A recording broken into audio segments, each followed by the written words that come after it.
তার স্ত্রী দরজা ঠকঠক করলো, দরজা খুলল। তার স্ত্রী এমন ভক্ত ছিল যে ভগবানকে দর্শন করে মোহিত হয়ে গেছে, পাগল হয়ে গেছে।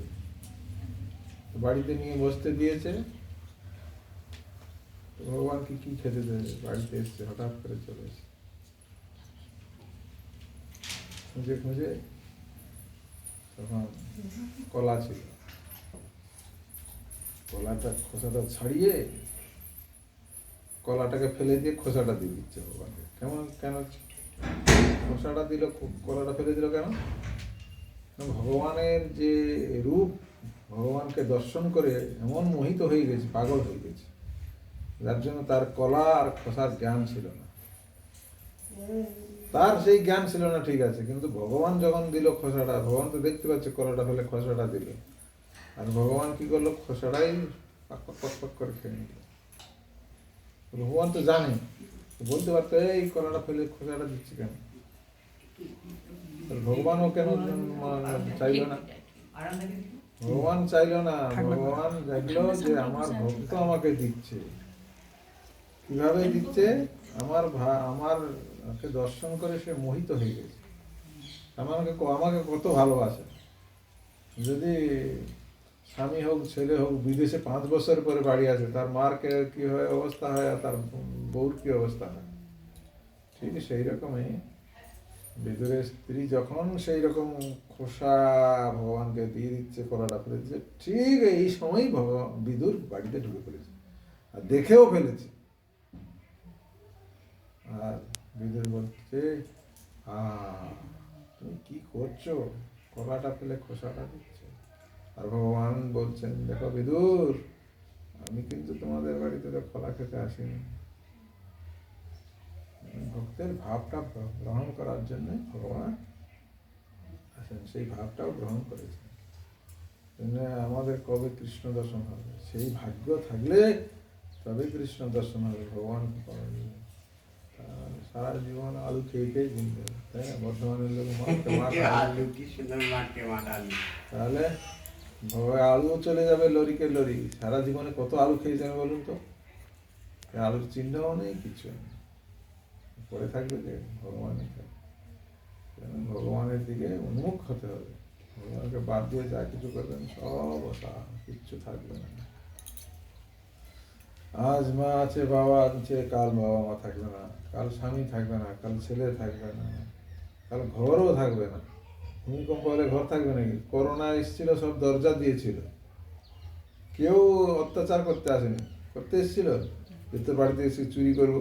চোর, ডাকাত, সাপ, ব্যাঙ সকলেই সাইজ হয়ে গেছে এক করোনাতে।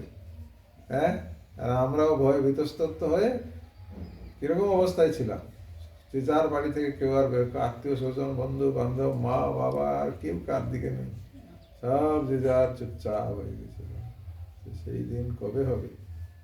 সেই রকম কষ্ট হলে, দুঃখ আসলে তবে ভগবত কথা মনে পড়বে, ভগবানকে মনে পড়বে, আনন্দ মনে পড়বে না। যত অভাব থাকবে তত ভালো। অভাবে মানুষ হওয়া যাবে। ছেলে মেয়েগুলাকে বলে আমার মোবাইল দাও, আমার এই ড্রেস দাও, আমার এই খাবার দাও, আমি এই খাবার খাবো না, ওইটা দাও। কেন? অভাব নেই বলি বলছি। আর যদি অভাব থাকতো তাহলে বলতাম। আর অভাব থাকাটাই ভালো। এই জন্য যত বিপদ আসবে তত ভালো, শক্তপোক্ত হওয়া যায়। সুন্দরবন গিয়েছেন কোনোদিন দেখতে? মায়াপুর যান না? সুন্দরবন গেছেন? সুন্দরবনে গিয়ে দেখবেন নদী আছে, নদীর পাশে গাছ আছে, আর যত সাইক্লোন হয়, যত ঝড় তুফান হয়, সব এই সুন্দরবনের নদীর উপর দিয়ে চলে যায় বাংলাদেশ। আর সেখানকার গাছগুলো কি হয়? সেই ঝড়গুলো সহ্য করে থাকে, তার মধ্যে তাদেরকে বড় হতে হয়।